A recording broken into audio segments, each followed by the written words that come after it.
What is the link between all of these words? Butter, volcano, soda, brownies, rigs, shatter, lube, a joint or in a pinch, a pinchy or an apple, and finally boofing.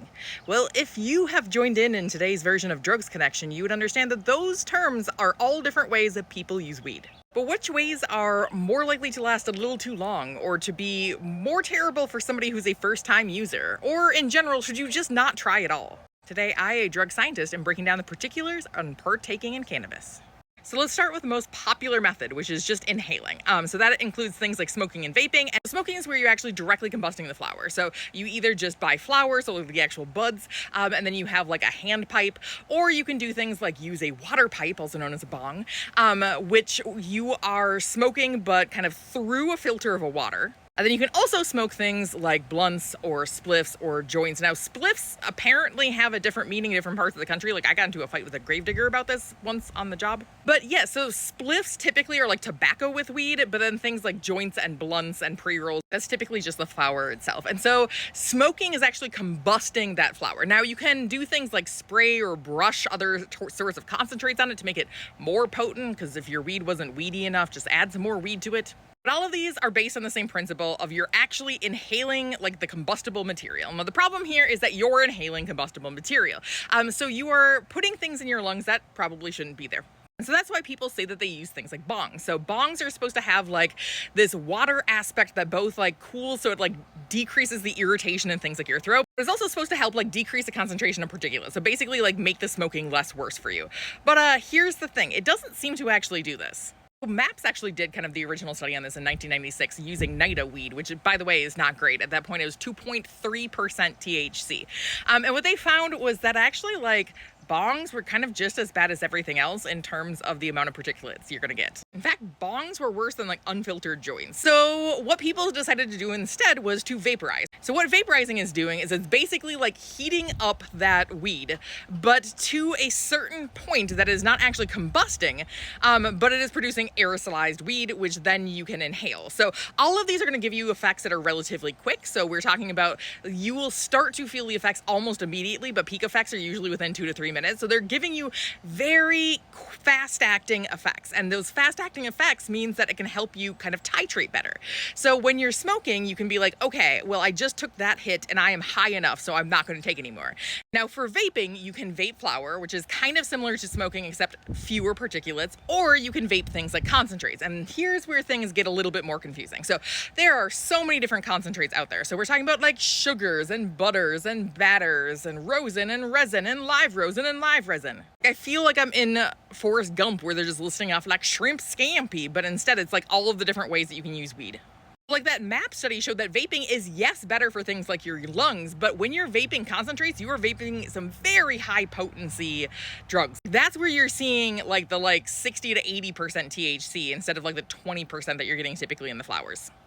And that high potency, especially the high potency in things like concentrates, that's linked to like an increase in things like mental health effects. And so it seems like smoking is worse for your lungs. Bongs are basically the same as things like joints. And then you have vaping, which is a little bit better for your lungs, but you can vape things with higher potency, which might be worse for you kind of long term.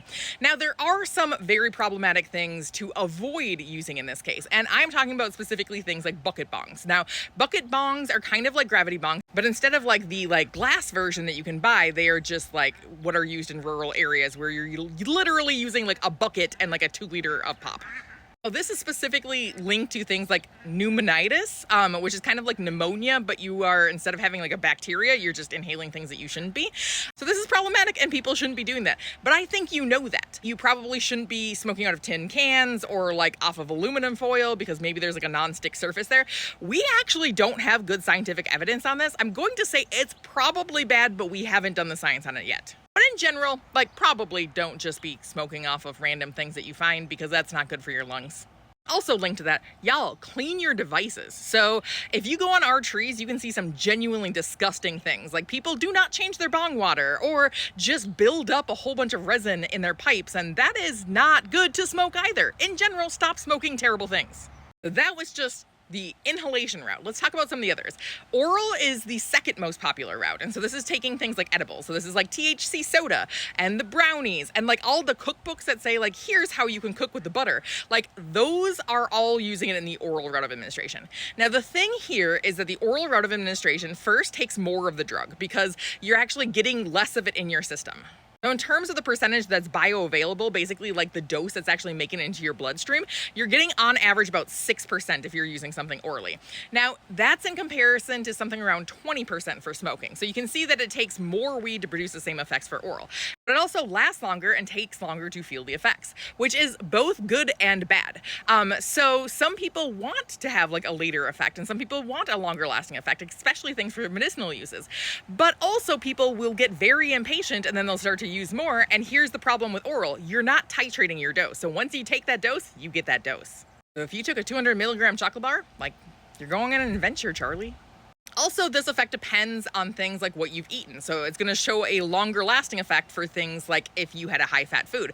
And there are some people who just do not convert this properly and so might just convert basically the active metabolite into the inactive metabolite and they will not really feel the effects. People typically say that they'll feel more negative physical effects for things like edibles and feel more of like the positive subjective effects for things like smoking, except for women who seem to have less of the negative physical effects of edibles. Now, this is interesting because women in general seem to feel more of the effects of weed in general. So they have a higher like level of THC in their bloodstream, even when they take the same dose as males, and they're less likely to want to take higher doses. So men typically like the higher potency more than females. So edibles are probably not great for people who are like using for the first time and don't know how much they should be taking. And that's true of things like suppositories too, because yes, you can use weed either rectally or vaginally. In case you didn't know, we've been boofing weed since the 1800s. Now, boofing weed, so actually using like a suppository, putting a pill up your anus, that actually seems to be helpful for things like medicinal effects. That's pretty much all we got, and I went down this rabbit hole. And I also went down the vaginal suppository rabbit hole and found even weirder things. I did not mean to make that an accidental disturbing pun. So here's the thing, we have been using weed vaginally for a while. Like apparently it's listed as folklore for like being used to help with abortions like hundreds of years ago. And they would actually like create smoke out of a paste that they made with this and things like nightshade, and then they would basically like smoke it up your vagina. Now what we're doing is they're just putting like CBD on tampons and suppositories and seeing if that works, which there's sketchy evidence there. If you look at the sites, it'll tell you that it's supposed to help with things like vaginal lubrication, but instead it seems like it might actually produce like cotton mouth, but of the different area. Yeah, that was done in rats. So vaginal dryness in rats is a Google search that I've recently had. What about putting the lotion on the skin? Well, it does seem to work, but this is an entirely new video because there's a difference between like topical, like lotions that work on the area, and transdermal, which is systemic. But in general, you should not worry about like your hemp lotion actually making you feel high. Each of these methods have different pros and cons for why people use them. And with things becoming more popular, both recreational and medical, we're going to be seeing more of these pop up in the future. So if you understand the basics, that will help you understand those in the future.